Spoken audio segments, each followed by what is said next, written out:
Hey there, Mr. Redder here. Welcome back to another episode of Reddit Podcast Stories, where today, am I the jerk for expecting my daughter to stick to our chores for rent deal? So I have a 20-year-old daughter who's currently living with me rent-free while she attends college. When she moved back home, we made a deal where she would cook and clean the house as a form of payment for her living here. She agreed to it, and we both thought it was fair. However, recently, she approached me and said that the cooking and cleaning are taking up too much of her time, making it hard for her to study and complete her homework. She asked if I could reduce the number of days she has to cook to give her more time for her studies. I told her that she should be grateful for the deal I offered her, and that it's not that hard to do a few hours of chores compared to what many kids her age are going through. I pointed out that some of her peers are working 9 to 5 while going to school simultaneously, and I've given her the luxury of just handling some household chores in exchange for free housing. She ended up calling her aunt, my sister, behind my back to complain about how I'm treating her, and my sister called me and kind of went off on me, basically saying I'm being too strict and I should listen to my daughter. Here's where I'm unsure if I'm being the jerk. I want to stick to the agreement we made, but my sister's words had me questioning my stance. Am I the jerk for not wanting to change the deal we initially made? I thought it was a fair deal. Edit. I wasn't expecting this post to blow up. Just to address some things. For one, I'm my daughter's father, not her stepmother. Her mother is no longer with us, and I'm currently single. This isn't a Cinderella story. 2, I'm not a jerk for making my daughter cook for my sons who are still kids. They don't know how to cook, let alone clean themselves. 3, I'm not trying to take advantage of her. As I said in my post, a lot of people her age would love to be in the position she's in right now. I'm paying for her college, and all I expect back from her is a homemade meal. I appreciate the feedback, but a lot of bad assumptions were made about me, so I had to clear it up. Edit 2. After reading a lot of you guys' comments, I'm leaning towards making an ultimatum with my daughter. Either she can get a job and pay some of the rent so she no longer has to consistently cook and clean anymore, or she can continue with the deal I initially offered her. To compromise a little bit, I might change some of the days she has to cook and clean to days where she has more free time to do so. I believe if she decides to take a 9 to 5, she will eventually realize just how good the offer I initially made with her was. Some may think I'm being harsh, but my stance is different on that, because at her age, I was going to school and I paid full rent by myself with no help from my family, so I believe this to be a fair compromise. You're the jerk for not listening properly to your daughter. You say, many people do this, that, and the other. Well, your daughter is not many people. She is overwhelmed with the sum of her duties right now. She's just asking you not to have to cook some of the days of the week so that she can catch up on her schoolwork. Is that so terribly unreasonable? I don't think so. You could let her not cook on the weekends. The whole arrangement can be evaluated in 3 months to see how it works for your family. That would be a reasonable arrangement. You're the jerk. You sound like Cinderella's stepmother. This is your daughter who is attending college and you're treating her like a full-time maid. You're not asking her to do some chores. You have her cooking and cleaning full-time for a family. That's a huge difference. At the very least, the cooking needs to stop. You cook for your kids and clean up after them. Then, if you want to assign a list of weekly chores, fine. Things that are done once and completed until next week, but not daily cleaning up after 3 people. That's exhausting, and that's your job. You're the jerk. Your daughter should absolutely not be cooking breakfast in any shape or form for your 10-year-old and your 8-year-old. Cooking an easy dinner 3 to 4 times a week is fine, but your sons should be helping her with the cleaning, and they should definitely be responsible for their own breakfast. Cut the poor girl some slack. Not the jerk. What would she do if she was in a dorm or apartment? She needs to suck it up, Buttercup. It's part of adulting. One semester I did 19 hours, was on the cheerleading squad, so games once or twice a week and practice every day, and I worked part-time, all while keeping my own place. She needs to stick to what was agreed upon and maybe take a look at her priorities if she supposedly doesn't have enough time. Not the jerk. Folks are taking it that she is slaving away for 10 hours a day. She's not. She has to cook, like she would if she lived on her own, and clean, ditto, for a free place to stay. Yep, she is family, and got the family deal that one would not give to anyone else. It's time management. The only way you're the jerk is if you don't let things slide for the week before and during mids and finals. She's the jerk for squealing to her aunt like a little stuck-up brat who doesn't get her way. Keep on keeping on with adjustments for mids and finals. Well, who do you think is the jerk? OP or his daughter? Please let us know. I think she'll be a lot happier if she just gets a part-time job and starts paying some rent if her dad is going to make her do so. Am I the jerk for interrupting my husband's work call to watch his daughter who threw up in my car so I could make my doctor's appointment? My husband is a workaholic. He works from 8 to 6 every day with no lunch and travels 50 to 75% of the time. I'm a stay-at-home mom with 3 kiddos. They're 8, 4, and 18 months. I do all the chores at home and also partially homeschool the 8-year-old. My husband never takes off work to help with the kids, as I am a stay-at-home mom. Well, I tweaked my shoulder and it's been hurting for 4 months. I recently got an MRI and had my follow-up appointment scheduled. I didn't even bother asking him to take off to watch the kids because he never will, because he always has something going on at work. But I did book the appointment on the family schedule and I told him about it in case a kid was sick. So I left the 2 older ones home with him as he was working from home. Well, my youngest threw up in the car after I had been driving about 10 minutes. I texted him asking if he would take off work so I could still make my appointment, but he wouldn't respond. I was able to have my mom come over and she was willing to watch the sick kiddo so I could make the appointment, but we couldn't figure out how to remove the car seat so we could wash it off. It was a new car seat and I didn't have the time to YouTube how to get it out and still make my appointment because at this time I would have been over 20 minutes late. Well, at this point I went into his office at home and I asked him to get off his call and he completely blew up at me. At this point, I had already tried calling and texting him. I get that I shouldn't interrupt his work call, but parenting is an equal responsibility, and had she been in daycare, one of us would have had to pick her up. Plus, he's on call 75% of the day. Am I the jerk for making him get off his work call to help with his daughter? Edit. I did ask my husband before I booked the appointment to watch the kids. He said he could, then last minute said he could only watch the 2 older ones. I assumed if he couldn't have interruptions, then he wouldn't have agreed to watch an 8 and a 4-year-old. My mom normally refuses to watch the babies. She will watch the kids when they are older, but not babies. I used to work as a lead accountant, but when we had kids with my husband's travel, I quit work because I didn't want my kids to spend all day in daycare since I am essentially a single mom when he travels now with 3. I would use up all of my sick days in a heartbeat because he would never agree to take off since he's the one earning more. We are on a budget, so paying for a babysitter is not an option. As to him being a workaholic, he works well over 10 hours a day on the days he's traveling and will not even call the kids every day as he's too busy at work or at clients' dinners. Also, even if he were in an office, if a kid was sick and I worked, one of us would have to pick up the kid from school or daycare. Emergencies happen. And yes, my mom in the end did agree to take care of the baby. I took her car, got to the appointment about 15 minutes late, but it was 90 in Texas, and the $500 car seat would be trash sitting in the sun, so he did end up taking it out. I don't get it. Your mom came over, so the sick kid is being taken care of. Why did you need to get him off his work call? Edit. I'll go with you're the jerk. I think this was poor planning. If your mother was able to be there anyways, perhaps she should have been there before you left. Your husband is working from home. Working. And if he didn't happen to be working from home, then you would have had to solve your own inability to remove your own car seat.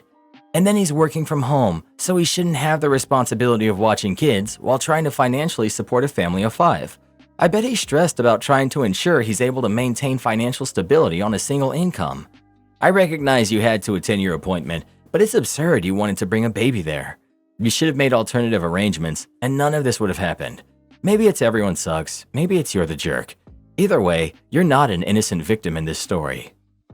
He's on call 75% of the day? Yeah, OP. It's called having a job.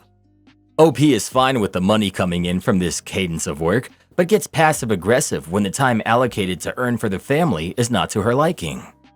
Being out of town half the year when you have a young family is not sustainable, especially when you're still very busy with work when you're at home. Dude is going to be a stranger to his kids, and they will be on a fast train to divorce with this schedule. Sometimes it's better to downsize your life in order to achieve better work-life balance. Nothing in this post indicates that OP has high lifestyle expectations that are causing husband to work so much. Your tone is kind of gross. I'm a stay-at-home mom. I do try to schedule things around my husband, but when I can't, I don't hesitate to ask him for help. He may not always be able to step in with the kids, in which case I arrange someone else. But I'm not scared to ask him, and he does try to make it work. He also spends a lot of time with the kids generally and makes much less money than he's capable of because he's purposely pursuing a career path that allows that. Time to have a very serious discussion with your husband. You sound so resentful, you guys can't go on like this. I'm pretty sure your husband's workaholic tendencies is precisely how you're able to be a stay-at-home mom full-time. If you want him to step up and do more childcare and work less, that's a conversation worth having. However, that would mean you would likely need to step up in certain ways yourself. If childcare should be fully equal in your eyes, shouldn't bills and financing also? You're the jerk about the car seat thing. You could have either figured it out, you had no time to Google or YouTube, but plenty to rush home and interrupt the call, BS, or go to your appointment and deal with the seat later. This was not even remotely urgent and not worth interrupting. Well, who do you think is the jerk? OP or her husband? Please let us know. Imagine homeboy sitting in the bar with his friends telling them this story about what his wife did. It's not funny, Karen. Dude's gonna need a drink after that.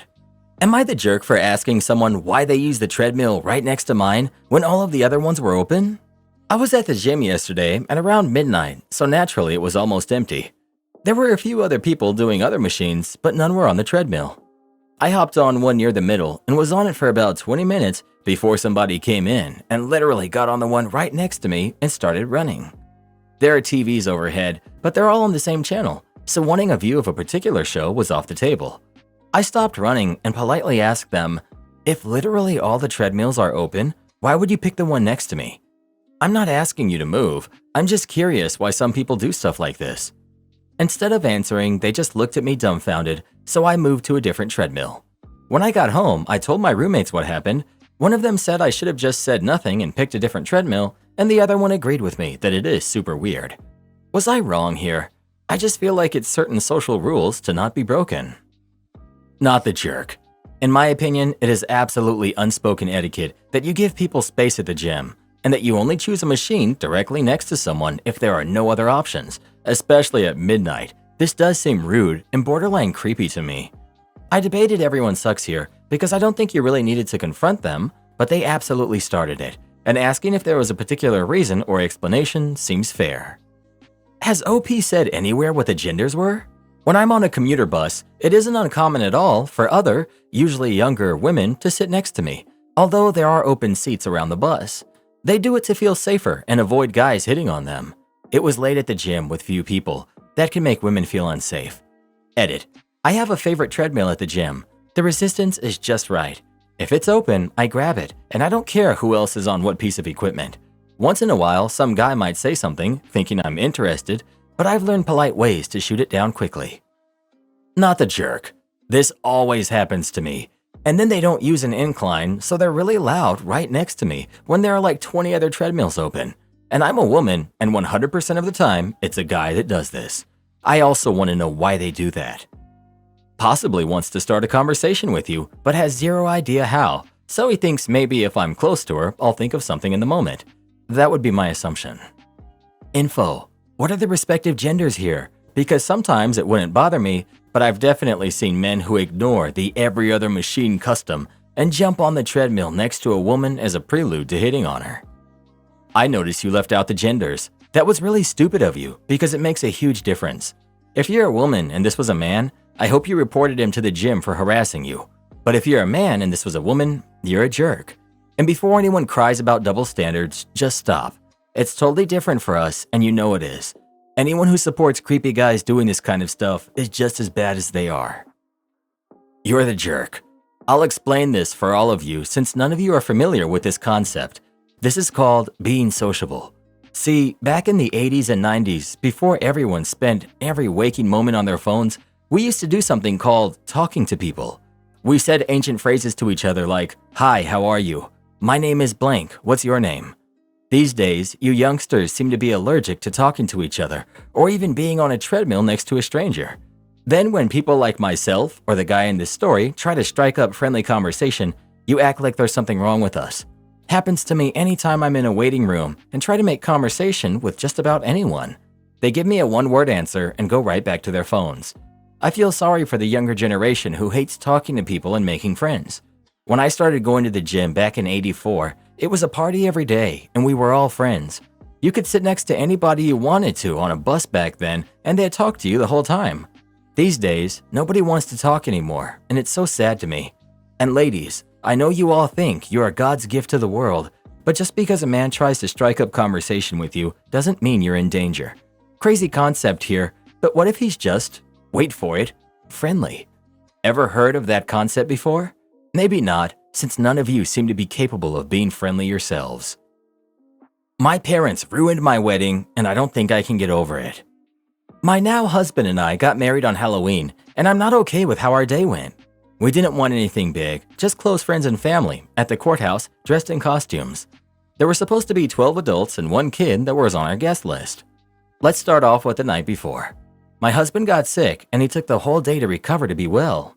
The plan was to get nails done, have my mom French braid my hair, then go home, help him feel better, and pack. When I got to my parents' house, my mom informed me that my 2 aunts were coming and that she invited my cousin. I didn't want him there. Second, she told me as my dad was on the way to pick him and my sister up. I love my cousin, but I'm not close with him, and he drinks too much and everyone else enables him. My small reception was dry, and she promised me that he wouldn't be a problem. The reception was at my parents' house, so she was busy cleaning. I still needed to comb my hair out, and she wanted to surprise me with decorations. Long story short, we were running low on time as it was 9 p.m. and I needed to head home to sleep since our wedding was early in the morning. She doesn't start my hair until after her and my cousin start drinking and smoking. I'm already annoyed. I make it home at midnight and still have to check on hubby and pack. I go to bed at 3 a.m. and have to be up at 5 a.m., but I woke up 30 minutes late. I drive back to her house to get ready and help her get ready. When I get there, everyone is sleeping because after they set up decorations, they stayed up late drinking and smoking. Already running late and stressing because the veil I made myself wouldn't stay. My cousin starts rushing me. My parents start fighting loudly and I'm already exhausted. We make it to the courthouse, get married, and I got a handful of pictures, but everyone else is in like 30 pictures. I got 1 pic that I liked and only 10 were taken. We get brunch and only my friends are talking to me and my husband. Everyone else isn't even paying attention to us. My mom keeps saying, "I'm a mother-in-law today."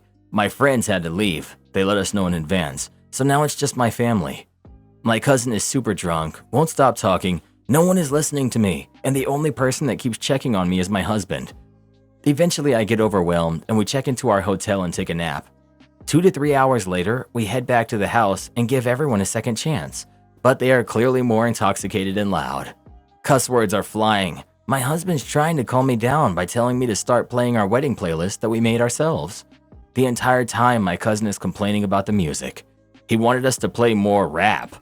Now I wasn't opposed to song requests and even played some songs that he requested. But every song that wasn't his, he complained, asked me to turn it off, or asked me why I would play this song. Our first dance was to "Can I Have This Dance" from HSM, and he asked me to turn it off. When we were ready to cut the cake, no one came and took pictures. No one was even in the room with us because my cousin was drunk rapping his hot mess bars.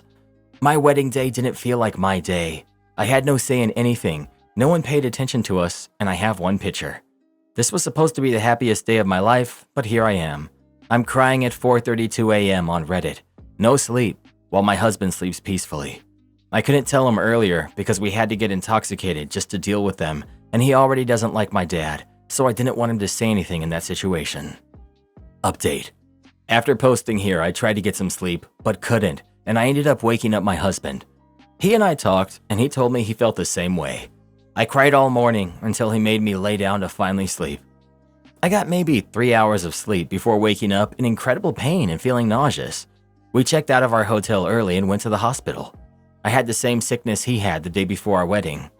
We went back to my parents' house so I could get some real sleep before making the drive home.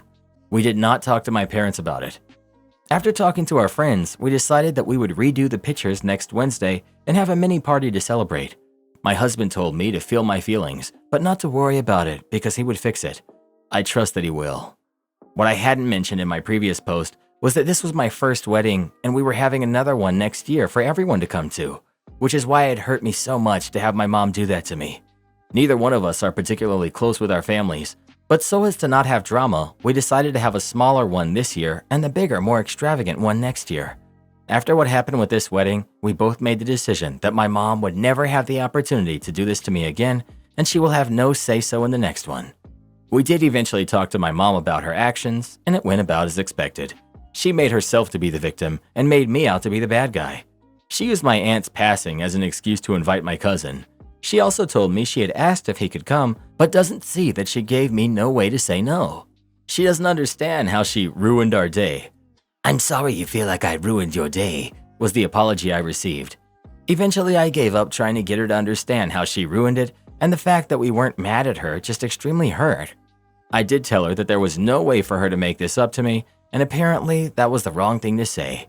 I gray-rocked her until she got off the phone and cried into my husband's chest until he made me laugh. As for going no contact or low contact with my parents, I was already low contact with my dad for things in the past, and I'm currently low contact with my mom, but she doesn't get that. She called me 20 times today alone, and I haven't answered once.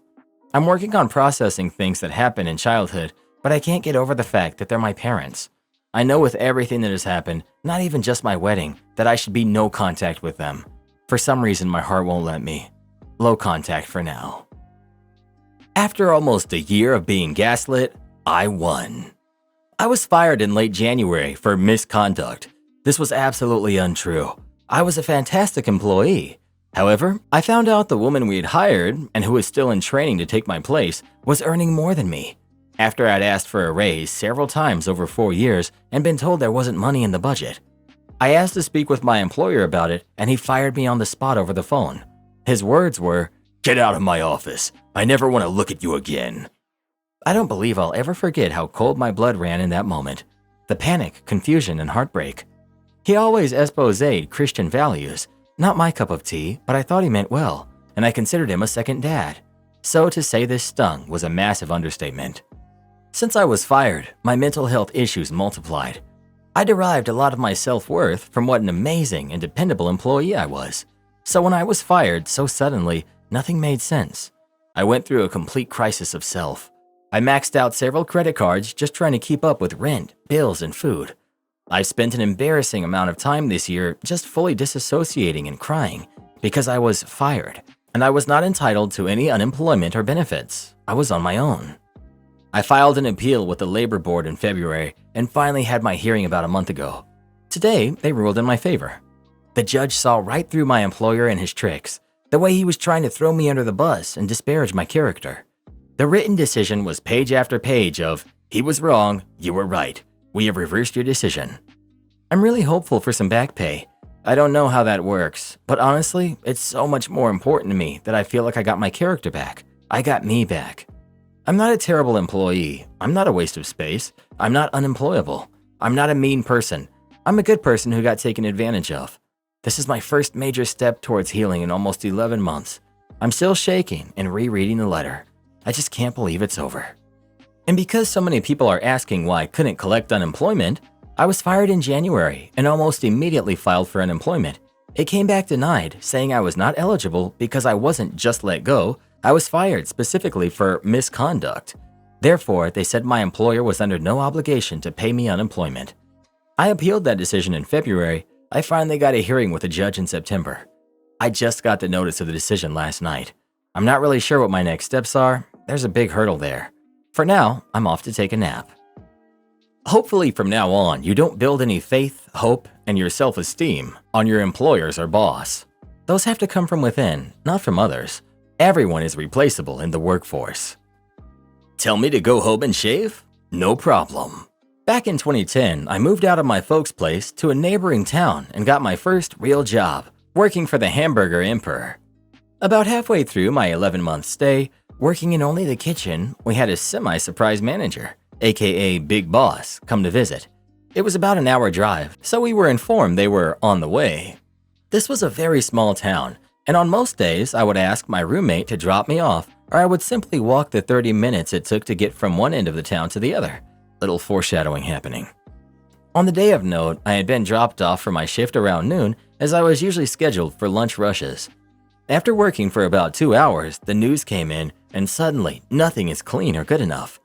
Now, I've heard fast food health inspection horror stories, and I have none of my own. We kept a clean ship. Lower management, hereby Little Boss, was just looking for anything and everything, and in their triggered state wasn't afraid to split hairs. And in my case, hair was their primary focus. See, my adolescent hormones had the audacity of finally mustering up enough facial hair at 19 that one could reasonably call it a 5 o'clock shadow, without being completely laughed out of the room. Knowing full well my ride situation, but obviously not thinking about it, little boss requested that I go home to shave and come back. I said, "Yes, sir," and off I went on foot.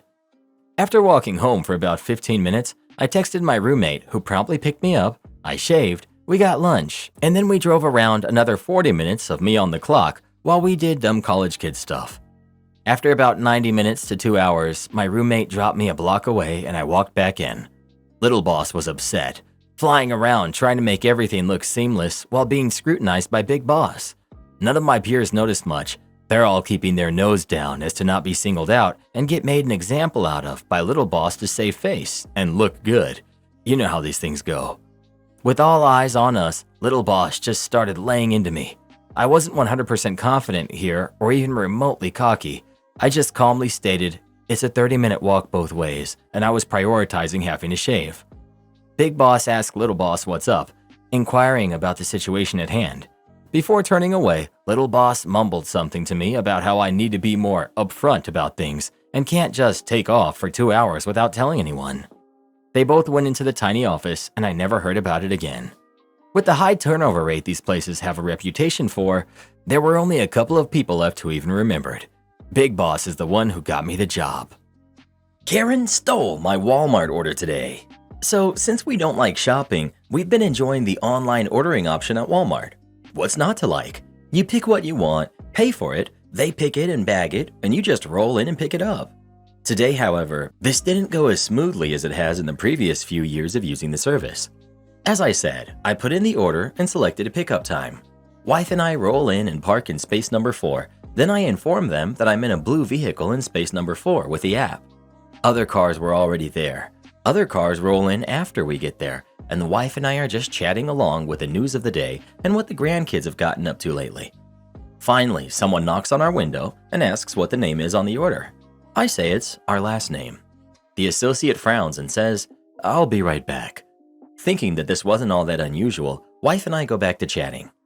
About a minute later, a manager comes out to us and asks us if we are sure of the order name. I pull out my phone and show them the app.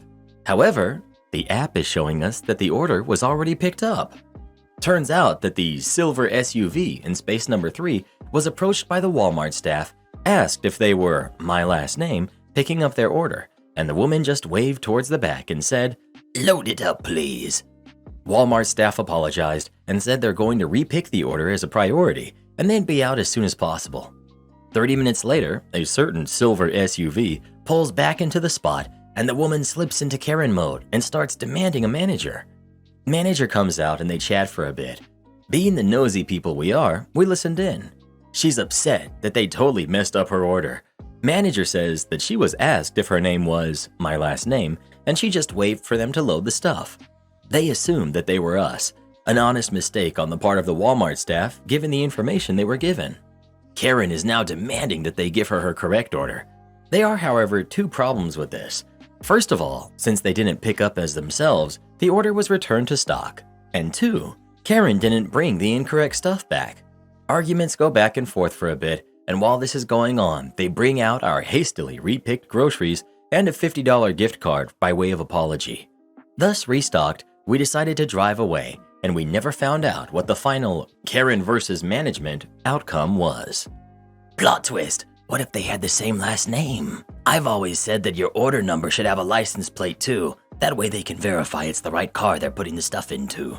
How I got a car dealership to give my friend a newer car. Circa 2020 January, my friend makes a stupid decision and buys a brand new car that he can't afford.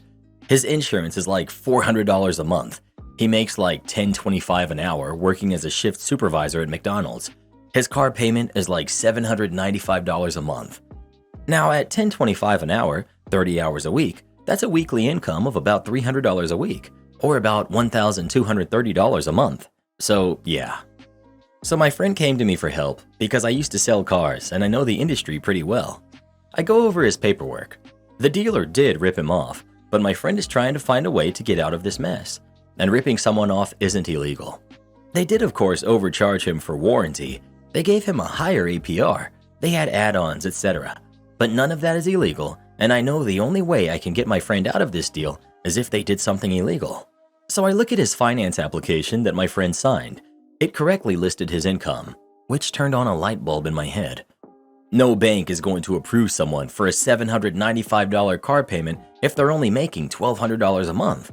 It does not make mathematical sense to do that. So I start searching through his paperwork for the finance app the dealer submitted to the bank.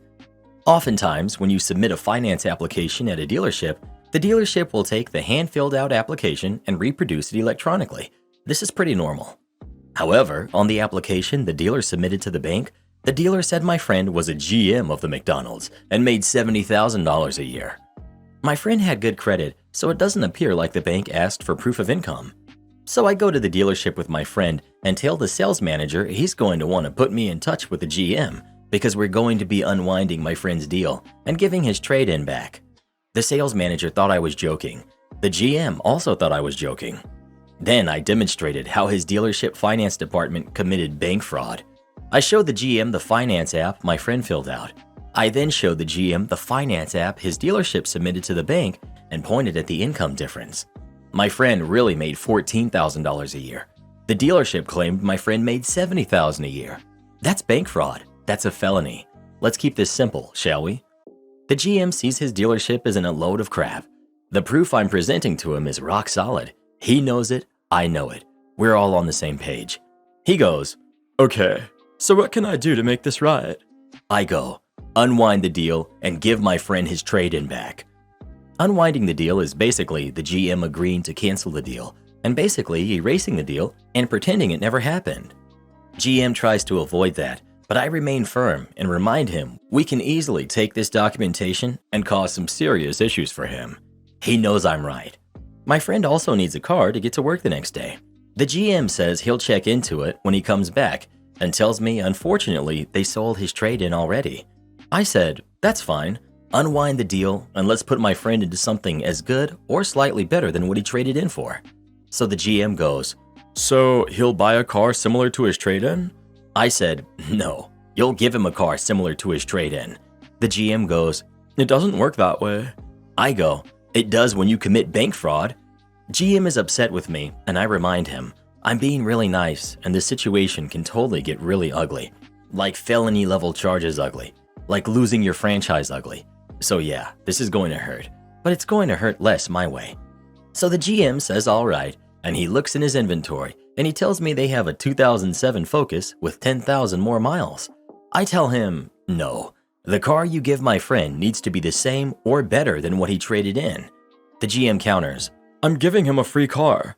And I go, "No, you took his trade-in, you sold it, you made money on that sale. You also committed a felony in the process of selling him his new car.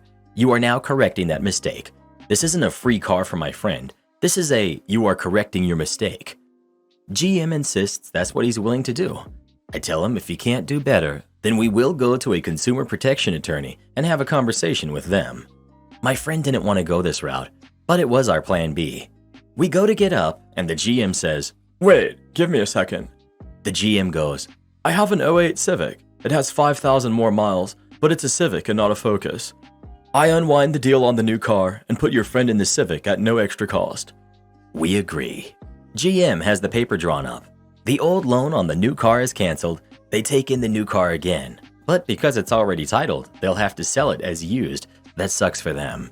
And they gave my friend a better car than the one he traded in. For people asking why we didn't get a lawyer involved from the start, we could have done that, but courts take a long time, and this was a faster way to fix the situation.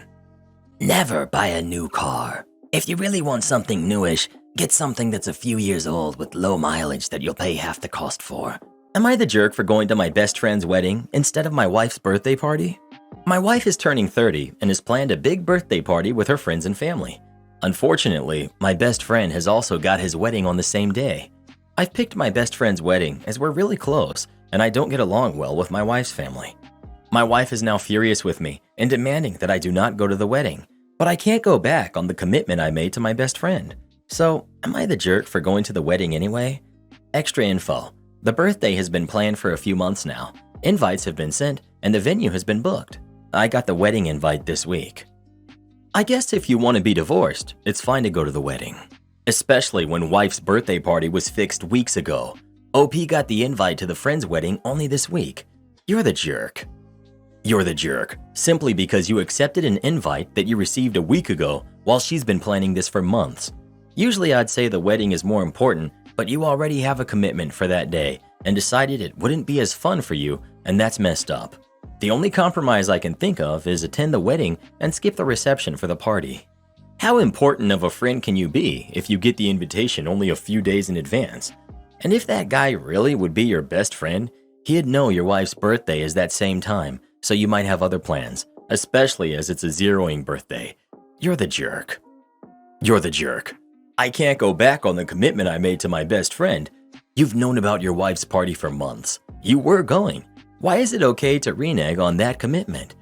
And if you're really that close to your friend, why are you only just finding out the date of the wedding now? You're the jerk. Your partner's longer-term planning wins out, sorry to say. She can't have known your best friend was going to throw his wedding that same day, and you have to know this is a make-or-break kind of thing. Your wife is unlikely to forgive this easily. Not the jerk. Wow, as a married woman of 8 years, I can assure you that if my hubby's best friend had a wedding on the day of my birthday party, I would encourage my husband to go to it. You get a birthday party once a year. The wedding should definitely take priority over her birthday party. I can't even say that I'm surprised everyone here is calling you the jerk. If the roles were flipped, they would all be calling husband a man-child for making such a big deal over his birthday party. They'd be calling him controlling for not letting you go to this wedding and telling you to divorce him. But of course, because it's the wife acting this way, everyone here is making excuses for her as usual. So glad I met my husband back in 2010 before people lost the last bit of common sense they had left. Well, who do you think is the jerk? OP or his wife? Please let us know. Unpopular opinion, but if you can't stand to be around your in-laws, you don't have to be around them. You can choose to suffer being around them to please your significant other, but you don't have to. Do this next. Tap here on your screen to come see our new podcast playlist, where you'll find thousands of hours of the best stories you've ever heard. Or tap the one on the right. That episode is specifically just for you, based on other videos you've enjoyed the most.